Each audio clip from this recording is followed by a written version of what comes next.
सम्पूर्णमा नमस्कार। तुलसीपुर 3 दमरगाउँ दाङमा रहेको यस युनाइटेड एकाडेमीमा अध्ययनरत हामी 10 कक्षाका छात्राहरू महिनावारीको बारेमा प्रस्तुति लिएर आएका छौँ। जमुना, के छ तिम्रो खबर? तिमीलाई अस्ति भर्खर मात्र महिनावारी भएको, के भइराखेको छ?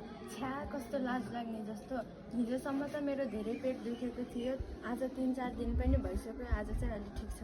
के को लाज? यो त प्राकृतिक नियम हो, यसमा लगाउनु पर्ने कुनै कुरा छैन।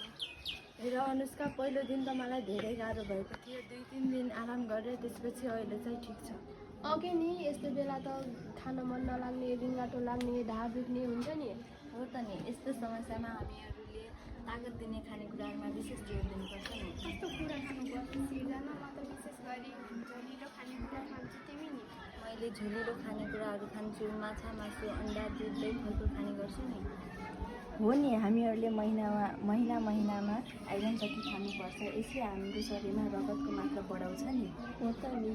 आहा, आजको खाली समय कति रमाइलो भयो। अब बेल लाग्ने बेला पनि भयो। जाऊ साथी, जाऊ।